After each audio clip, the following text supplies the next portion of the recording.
Hello everyone, how are you all? So we are discussing last class ki what is the tool of the credit creation, technique of the credit creation. So there are the two types of credit control tools. First one is the quantitative or general method. Second one is the qualitative tool. So we are discussing in type of the quantitative and qualitative tools in last class. So first we are discuss about the quantitative or general method. So there are the five type of the quantitative or general method. First one is the repo rate, reverse repo rate, bank rate, open market operations and legal reserve requirement. इसके भी दो type है, CRR cash reserve ratio and SLR स्टेटरी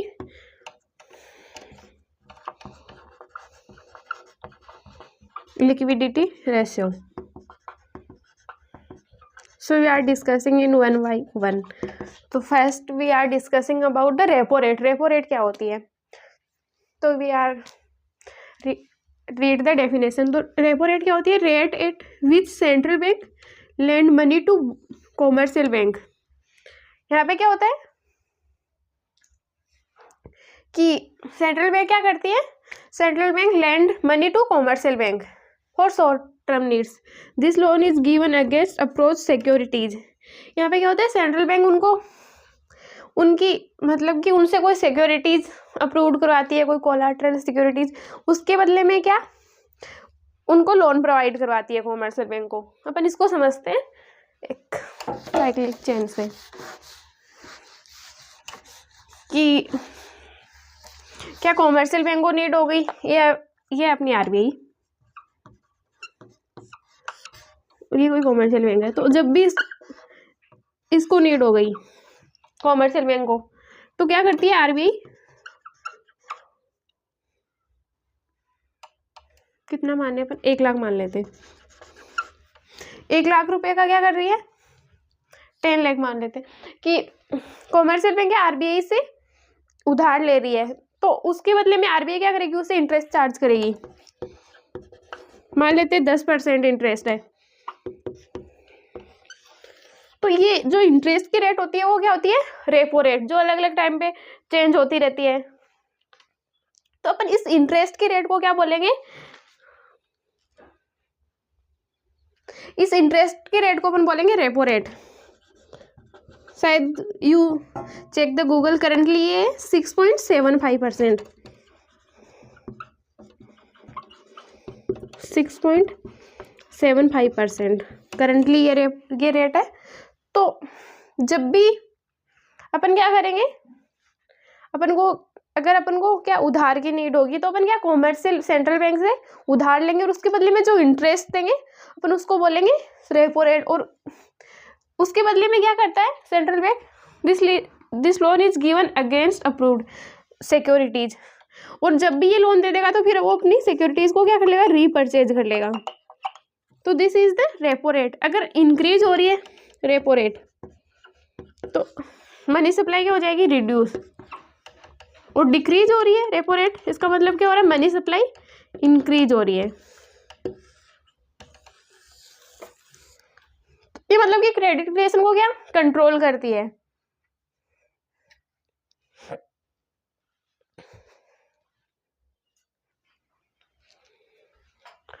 second क्या है? Reverse repo rate. तो reverse repo rate is the opposite of repo rate. ये क्या होती है? उसके अपोजिट होती है. The rate at which commercial bank deposit their surplus with RBI. तो ये कॉमर्शियल बैंक है और ये अपने सरप्लस को क्या RBI के पास डिपॉजिट करवा देती है. या कई बार ऐसा भी हो सकता है कि RBI को नीड हो गई तो वो भी कॉमर्शियल बैंक से उधार ले सकती है. तो ये क्या हो गई? ऐसी रेट जब कॉमर्शियल बैंक अपने सरप्लस को RBI के पास डिपॉजिट कर देती है. और ये करंटली है 3.35%. And you check the Google. तो जब कॉमर्शियल बैंक अपने सरप्लस को RBI के पास डिपॉजिट करा जाती है अपन उसको क्या बोलते हैं? Reverse repo rate. Is the opposite of repo rate.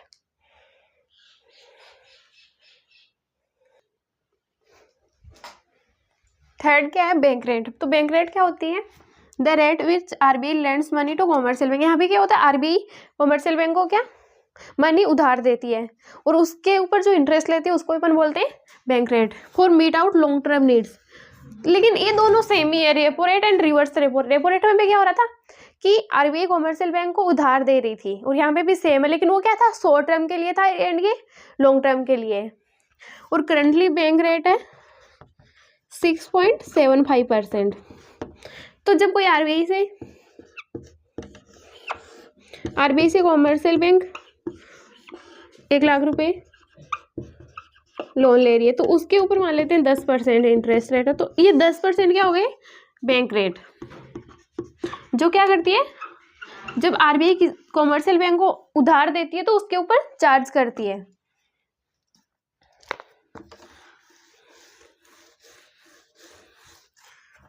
Increase bank rate, अगर बैंक रेट इंक्रीज होगी तो यहाँ पे क्या होगा, मनी सप्लाई डिक्रीज हो जाएगी।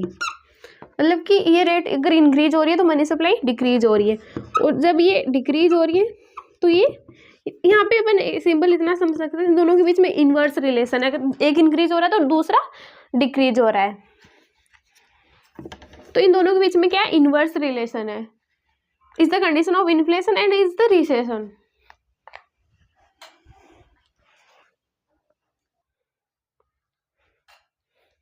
फोर्थ वन क्या है, ओपन मार्केट ऑपरेशंस।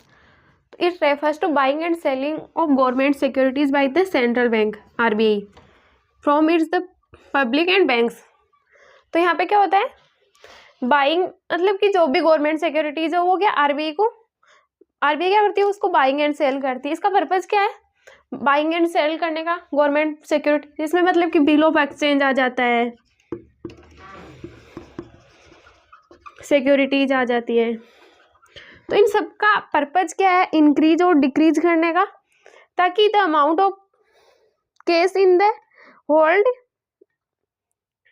क्या है, the amount of case in the hands of commercial bank. तो जो भी मतलब कि जो अमाउंट ऑफ द केस है वो क्या इंक्रीज और डिक्रीज हो सके, अगर अपन गवर्नमेंट सिक्योरिटीज क्या सेल एंड परचेज करते हैं। यहाँ पे क्या आ जाता है, बिल्स आ जाता है, बॉन्ड्स आ जाता है। तो जब भी अपन इन सबको मतलब कि ये कंट्रोल करता है, कंट्रोल ऑफ द इन्फ्लेशन और रिसेशन।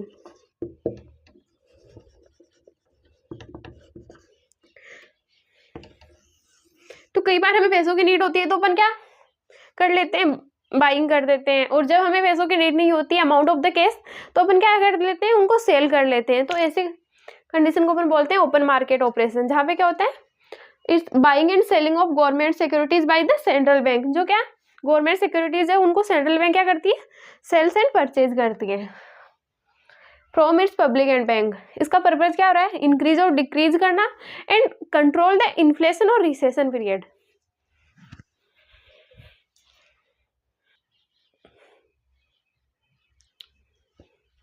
एंड फिफ्थ है लीगल रिजर्व रिक्वायरमेंट्स। इसमें 2 टाइप है, सीआरआर एंड एसएलआर। तो first one is the case reserve ratio. तो केस रिजर्व रेशियो क्या होता है, ये कॉमर्शियल बैंक क्या करती है, ये आरबीआई है, तो इनका जितना भी डिपॉजिट होता है तो उसके लिए एक रेट मेंटेन करती है कि इसका मतलब कि एक एग्जांपल ले रहे हैं कि इसकी डिपॉजिट है 10 करोड़ कॉमर्शियल बैंक है, तो आरबीआई एक रेट डिसाइड करती है कि 10 मतलब कि 10% रिजर्व कम से कम मेंटेन रखने पड़ेंगे, कि उसका 10% क्या होता है, कॉमर्शियल बैंक क्या करेगी, अपने डिपॉजिट का आरबीआई के पास डिपॉजिट करा देगी। तो इसके लिए क्या एक मिनिमम रेट होती है, जैसे करंटली है सीआरआर इज द 4%।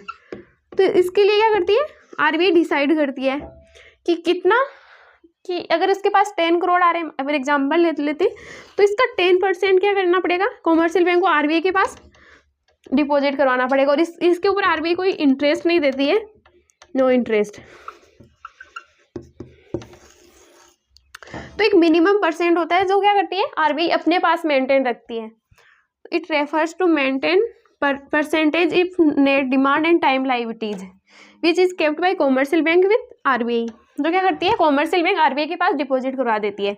और अगर इंक्रीज हो रहा है केस रिजर्व रेशियो, तो मनी सप्लाई क्या हो रही है, रिड्यूस हो रही है। और अगर डिक्रीज हो रहा है केस रिजर्व रेशियो, तो मनी सप्लाई क्या हो रही है, इंक्रीज हो रही है। is the same for the repo rate and reverse repo rate.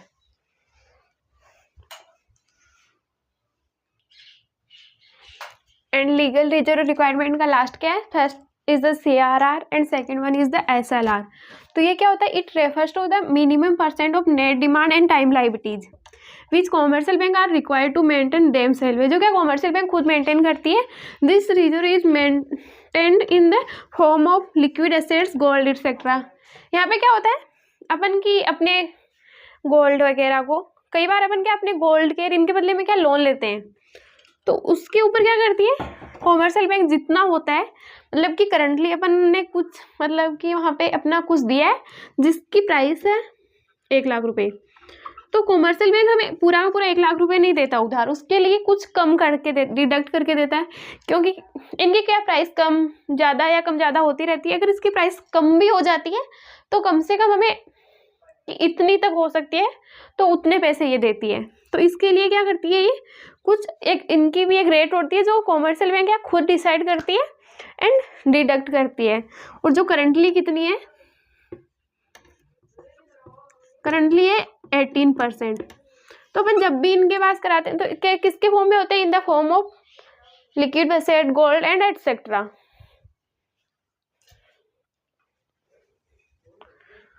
तो ये 5 टाइप है क्वांटिटिव टूल के, और इनको क्वांटिटिव टूल अपन इसलिए बोलते हैं क्योंकि इन द फॉर्म ऑफ नंबर्स.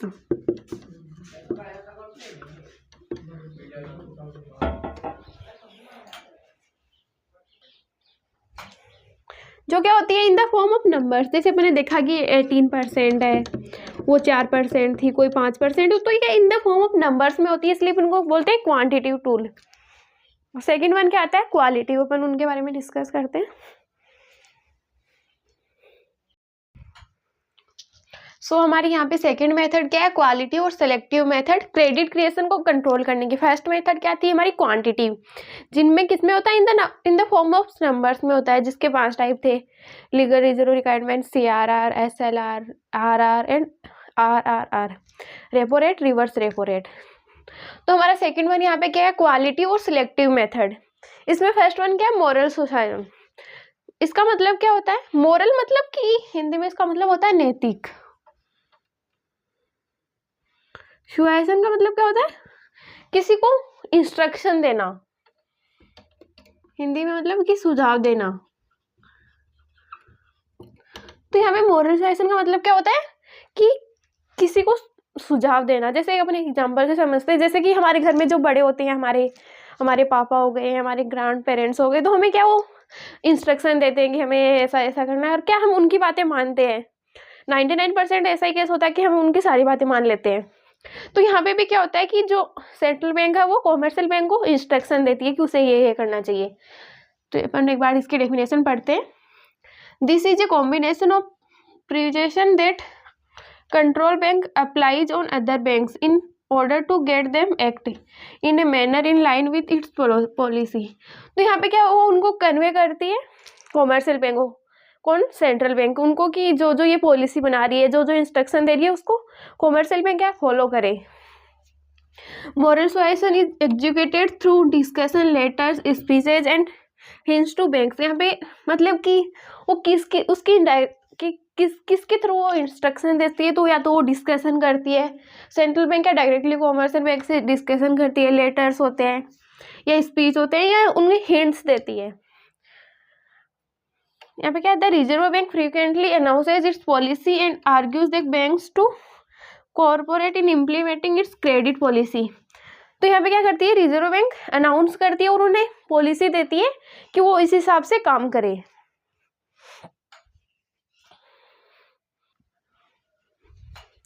तो यहाँ पे क्या करती है? Central bank succeeds in convincing the banks as it acts their lender of last resort. कि उनको बैंक क्या करती है? कन्वेंस करती है. No punitive action is taken in case they do not follow the advice on request. कई बार क्या होता है कि अगर वो फॉलो भी नहीं करती है कॉमर्शियल बैंक सेंट्रल बैंक के पॉलिसी को या एडवाइस को, तो वो क्या करती है? उसको कोई पनिशमेंट नहीं मिलती है. अपन इसको एक चेंज से समझते हैं. ऐसे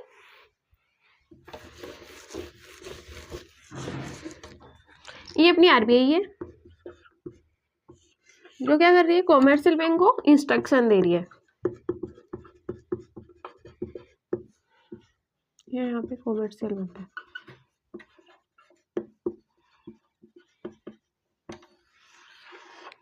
आरबीआई क्या कर रही है, उनके लिए पॉलिसी बना रही है, और वो पॉलिसी किस डिस्कस करेगी, या तो उन्हें उनके साथ डिस्कस करेगी, या उन्हें लेटर देगी, या in the through of speech and other way. और 99% क्या केस होता है कि वो उनकी बातें कॉमर्शियल बैंक क्या मान लेती है, लेकिन 1% ऐसा भी होता है कि कई बार नहीं मानती है। तो ऐसी कंडीशन में यहाँ पे कोई पनिशमेंट नहीं है। तो मोरल सजेशन क्या होगा, एक is the story of the viewer की हम हमारे घर में हमारे बड़ों की बातें मानते हैं, हमारे पेरेंट्स की, हमारे ग्रैंड पेरेंट्स की। तो उसी तरह ये भी क्या है, एक तरह से सेंट्रल बैंक की बातें कॉमर्शियल बैंक मानती है, उन्हें कन्विंस करती है सेंट्रल बैंक मानने के लिए। और अगर 1% केस में अगर नहीं भी मानती है तो उन्हें कोई पनिशमेंट नहीं मिलती है।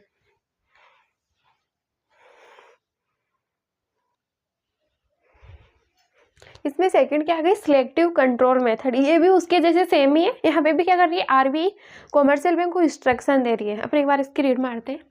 तो the RBI gives direction to other banks to give or not to give credit for certain purpose to particular sector. यहाँ पे कि आरबीआई इंस्ट्रक्शन देती है कि हमें किसको मतलब कि किसको लोन देना है या किसको नहीं देना है, जिनका मतलब कि क्या पर्पज है उसके हिसाब से हम लोन देंगे। This method can be applied in both positive and negative manner. कई बार क्या होता है, एक बार समझते हैं अपन को इसको। ये आरबीआई है अपनी कॉमर्शियल बैंक है। तो ये यहाँ पे कॉमर्शियल बैंक को आरबीआई इंस्ट्रक्शन दे रही है कि हमें कुछ पर्टिकुलर सेक्टर को ही लोन देना है और कुछ पर्टिकुलर सेक्टर को हमें लोन नहीं देना है। जैसे कई बार आरबीआई इंस्ट्रक्शन देती है कि हमें एग्रीकल्चर सेक्टर को लोन देना है क्योंकि वो अच्छा काम कर रहे हैं। और कई बार क्या, कोई प्लास्टिक बना रही है तो हम क्या, आरबीआई बोले कि इसको लोन देने से कोई मतलब नहीं है, वैसे भी पोल्यूशन ही हो रहा है। तो कई बार हमें इंस्ट्रक्शन देती है आरबीआई कि हमें किसे लोन देना है और किसे नहीं देना है। तो this method can be applied in both positive and negative manner. यहाँ पे इसमें क्या पॉजिटिव है और ये यहाँ पे क्या नेगेटिव है कि अगर प्लास्टिक बना रही है पोल्यूशन हो रहा है तो एक तरह से नेगेटिव इम्पैक्ट ही है। तो ये क्या applied in both negative and positive manner. In positive manner it means using channelize credit to priority sector. मतलब कि जो जैसे ही प्राइमरी सेक्टर में आता है एग्रीकल्चर, तो हमें कुछ ऐसे सेक्टर को देना है जिनसे कोई ना कोई बेनिफिट हो सके। In negative manner it means using measurement to restrict flow credit to particular sector. यहाँ पे आरबीआई रिस्ट्रिक्ट करता है कि किसी हमें ऐसे सेक्टर को नहीं देना जिससे कि हमारे मतलब कि सोसाइटी पे, कंट्री पे नेगेटिव इम्पैक्ट पड़े।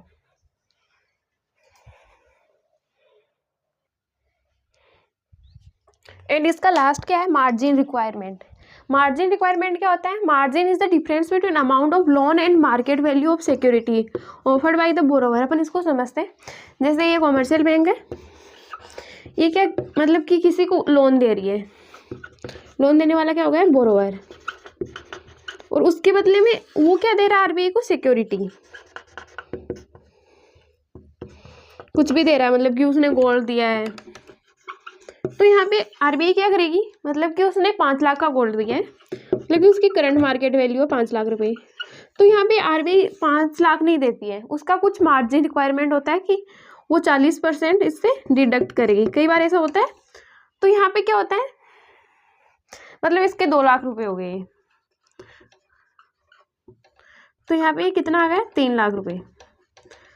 तो क्या करती है यहाँ पे आरबीआई कि जितने की हमारी मतलब कि हम जो भी दे रहे हैं, जितने की हमारी एसेट्स होती है उतने का हमें लोन नहीं देती है, उस पर वो कुछ मार्जिन होता है जो डिडक्ट करके फिर देती है कि आज इसकी मतलब कि मार्केट वैल्यू है 5 लाख रुपए जो हमारा गोल्ड है, लेकिन क्या पता कि उसकी वैल्यू कम हो जाए, तो इसलिए वो पहले से ही डिडक्ट करके रखती है। तो ये क्या होगा, मार्जिन रिक्वायरमेंट। अगर मार्जिन रिक्वायरमेंट इंक्रीज होगा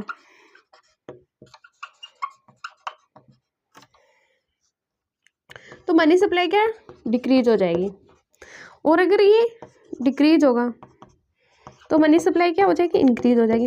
मतलब कि अगर ये इंक्रीज हो रहा है मतलब कि 50% हो रहा है यहाँ पे, तो यहाँ पे कितना हो गया, 250 हो गया।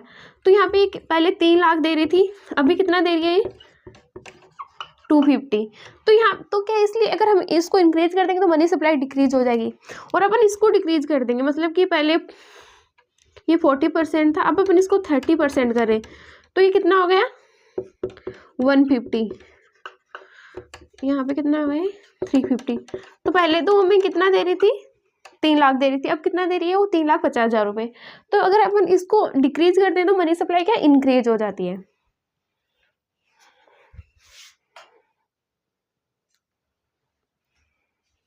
Money creation and credit creation, this is the last part of the your chapter number 2 money and banking. ये हमारे मनी एंड बैंकिंग का लास्ट पार्ट है, लास्ट टॉपिक है, मनी क्रिएशन और क्रेडिट क्रिएशन। इसका मतलब क्या होता है, मनी क्रिएशन मतलब कि मनी से मनी बनाना, मतलब कि ऐसे लिख सकते हैं अपन, पैसे से पैसा बनाना।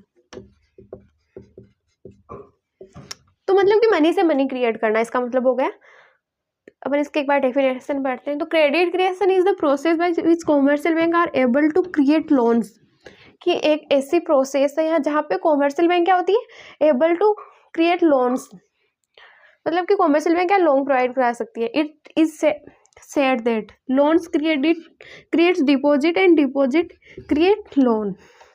यहाँ पे क्या होता है, जो हमारे लोन्स होते हैं वो क्या हमारे डिपॉजिट होते हैं, जो भी वो लोन दोबारा हमें देते हैं तो वो क्या डिपॉजिट हो जाती है, फिर अपन उन्हीं डिपॉजिट को दोबारा क्या लोन के रूप में दे देते हैं। कॉमर्शियल बैंक क्रिएट मनी, मतलब कि ये जो भी प्रोसेस है ये सिर्फ और सिर्फ कॉमर्शियल बैंक करता है। This is the important activity of commercial bank. ये कॉमर्शियल बैंक एक इम्पोर्टेंट एक्टिविटी है, क्योंकि कॉमर्शियल बैंक क्या ज़्यादा से ज़्यादा लोन प्रोवाइड करता है ताकि उसको इंटरेस्ट मिल सके। Money is created by commercial bank is for excess then initial deposit, मतलब कि जो भी उसके एक्सेस डिपॉजिट होते हैं उनमें से क्या करती है कॉमर्शियल बैंक मनी को क्रिएट करती है। अपन समझते हैं इसको एक बार।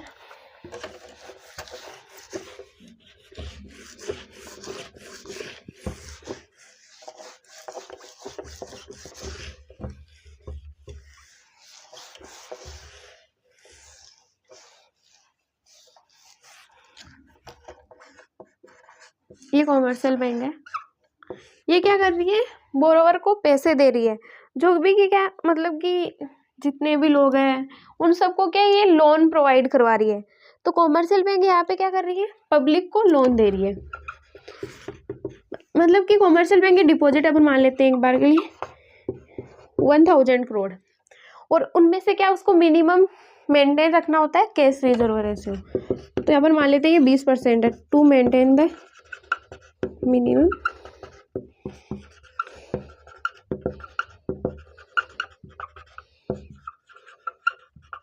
तो 1000 में से क्या करेगी 200 करोड़ अपने पास क्या कर लेगी रिजर्व मेंटेन कर लेगी, कि जब भी कोई मतलब कि ऐसे टाइम में कि कोई डिपॉजिटर है उसको अगर पैसे चाहिए तो आ जाता है, तो इसलिए वो मिनिमम रिजर्व मेंटेन रखती है। और फिर वो जो 800 करोड़ बच के उनको क्या करेगी ये, उनको फिर से पब्लिक में डिस्ट्रीब्यूटेड कर देगी, लोन दे देगी। यहाँ पे एजम्पशन क्या है, all banks are one unit.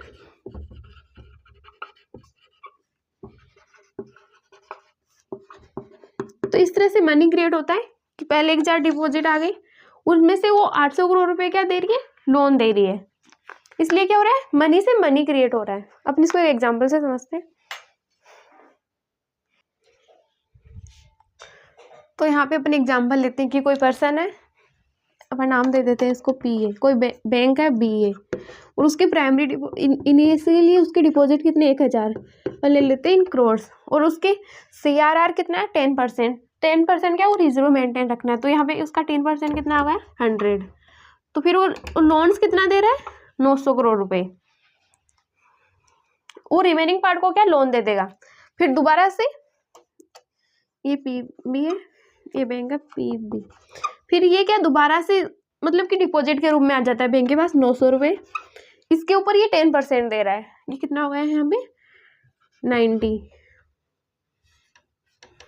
कितना हो गया 810। ये क्या, ये जो रिमेनिंग है ये क्या लोन है। और फिर से ये क्या करेगा, ये बैंक है हमारी बीसी, तो ये 800 ये जो हमारे हैं 810 ये इसको फिर से लोन मतलब कि डिपॉजिट करवा देगा जो लोन है, और उसके ऊपर फिर से हो गया 10% रिजर्व मेंटेन करेगा 81, और जो रिमेनिंग अमाउंट है वो फिर से उसको लोन दे देगा। तो यहाँ पे प्रोसेस तब तक चलती रहेगी जब तक ये जीरो ना हो जाए।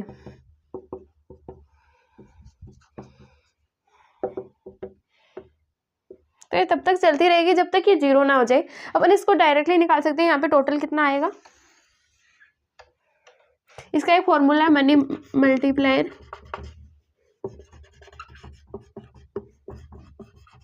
यहाँ पर इसको ऐसे भी बोल सकते क्रेडिट मल्टीप्लायर।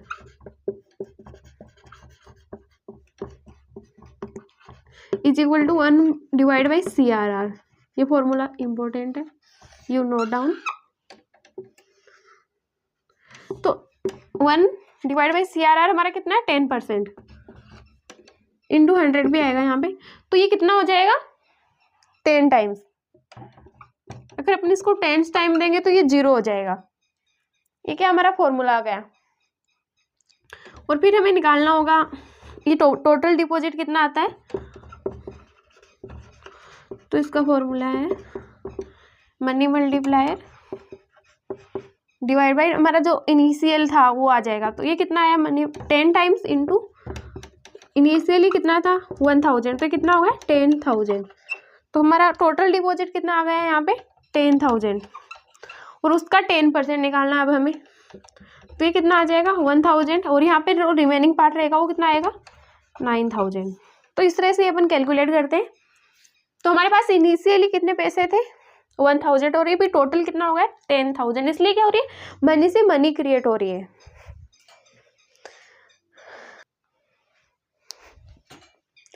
तो हमारे पास एक क्वेश्चन है, कैलकुलेट द टोटल डिपॉजिट। हमें क्या करना है यहाँ पे, टोटल डिपॉजिट कैलकुलेट करना है। और हमारे पास गिवन इंफॉर्मेशन क्या है, इनिशियल डिपॉजिट इज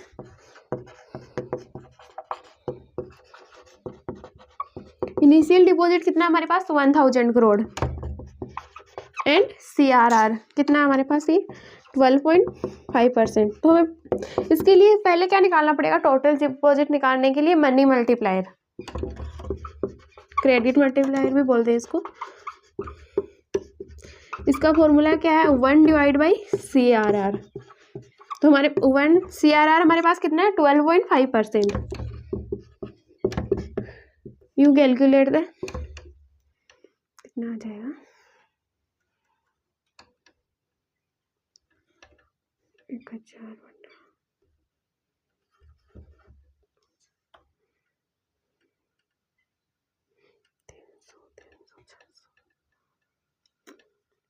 ये कितना आ गया 8 टाइम्स। अगर 1 डिवाइड 12.5 करोगे तो कितना आएगा 8 टाइम्स। फिर हमें क्या निकालना है इसमें, टोटल डिपॉजिट। टोटल डिपॉजिट का हमारे पास क्या फॉर्मूला है, money multiplier divide by into initial deposit, जो कितना है 1000 करोड़। तो ये कितना आ गया टोटल डिपॉजिट 8000 करोड़।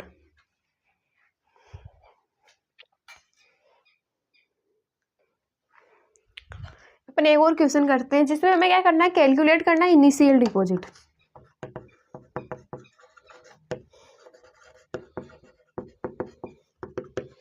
जिसमें क्या हमारे पास टोटल डिपॉजिट गिवन है। टोटल डिपॉजिट कितना है हमारे पास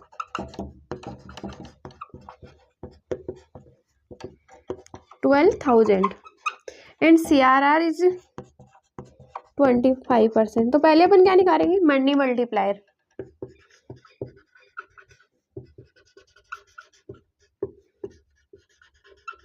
या फिर हम इसको बोल देते हैं क्रेडिट मल्टीप्लायर।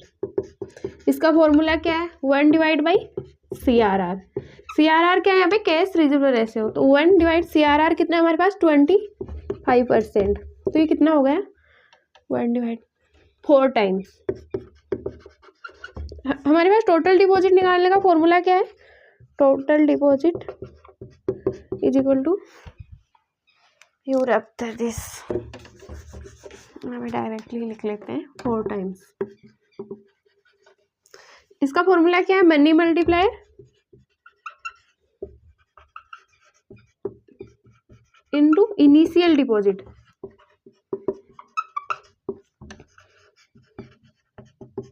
तो हमें इस बार निकालना है क्या, इनिशियल डिपॉजिट निकालना है। तो अपन क्या करेंगे, इस फॉर्मूले को इसका फॉर्मूला क्या हो जाएगा, total deposit divide by money multiplier.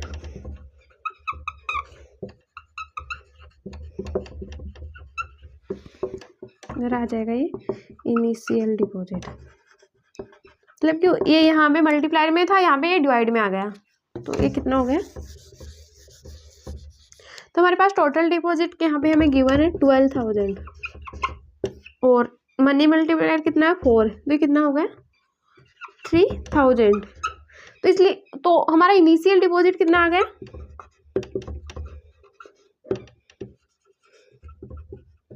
3,000।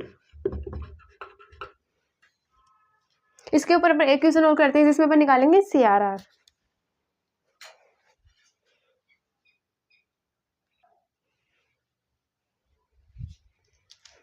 तो हमारे पास एक क्वेश्चन और जिसमें हमें क्या कैलकुलेट करना है, CRR केस रिजर्व रेशियो।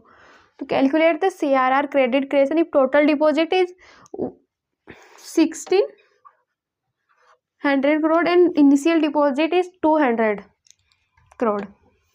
तो पहले हमें क्या निकालना है CRR। तो इसका फॉर्मूला क्या है, हमें क्या निकालना पड़ता है, CRR किस में आता है, money multiplier is equal to 1 divide by CRR। तो अगर हमारे पास मनी मल्टीप्लायर होता है तो अपन इजीली निकाल सकते हैं CRR, लेकिन हमारे पास मनी मल्टीप्लायर भी नहीं है, तो अपन मनी मल्टीप्लायर कैसे निकालेंगे। टोटल डिपॉजिट का क्या फॉर्मूला है, deposit is equal to money multiplier into initial deposit.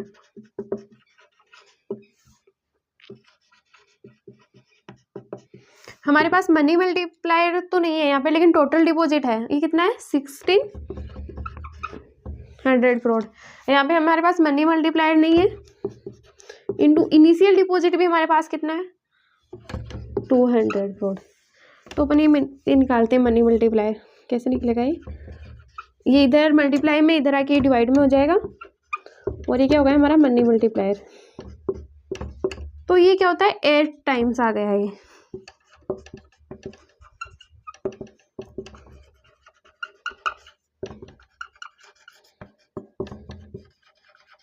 तो यहाँ पर हमारे पास मनी मल्टीप्लायर की वैल्यू कितनी आ गई 8 टाइम्स। अब अपन निकाल लेते हैं CRR। ये हमारे पास 8 है यहाँ पे CRR। अपन इसको क्रॉस मल्टीप्लाई करेंगे, यहाँ पे 1 आ जाएगा, 8 इंटू CRR आ जाएगा। ये क्या in the form of percent होता है ये। तो कितना आ गया CRR is equal to 1 divide by 8, इधर मल्टीप्लाई में इधर आके ये डिवाइड में हो जाएगा, इंटू 100 करेंगे क्योंकि ये परसेंट में है।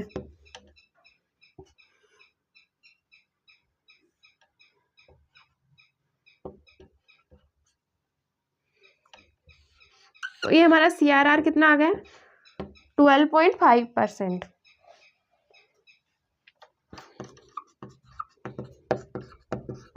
तो अपन ने एक क्वेश्चन कर लिया जिसमें अपन ने मनी मल्टीप्लायर भी निकाल लिया, टोटल डिपॉजिट भी निकाल लिया, CRR भी निकाल लिया। अपन ने इनिशियल डिपॉजिट का नहीं किया, लेकिन ये भी सेम ही है। अगर यहाँ पे हमारे पास इनिशियल डिपॉजिट गिवन नहीं होता है, और मान लेते हैं कुछ भी है, और हमारे पास मनी मल्टीप्लायर क्या गिवन है, मान लेते हैं ये 8 है, तो हमारे पास इनिशियल डिपॉजिट आ जाएगा यहाँ पे। अपन कर देंगे ऐसे 1,600 divide by 8 is equal to initial deposit. ये कितना आ जाएगा, तो ये कितना आ गया इनिशियल डिपॉजिट 200 करोड़। तो ये भी सेम ही है, अपन ने जैसे टोटल डिपॉजिट निकाला है, मल्टीप्लायर निकाला है, वैसे इनिशियल डिपॉजिट भी निकल जाता है। तो आज हमारा चैप्टर नंबर 2 कंप्लीट हो गया, मनी एंड बैंकिंग। इसमें अपन ने कि सेंट्रल बैंक क्या होता है, कॉमर्शियल बैंक क्या है, इनके फंक्शंस क्या है, टूल्स क्या है, लास्ट में अपन money creation and credit creation भी पढ़ लिया है, एंड इनके कुछ क्वेश्चन भी कर लिए हैं। So complete the chapter number 2। Thank you.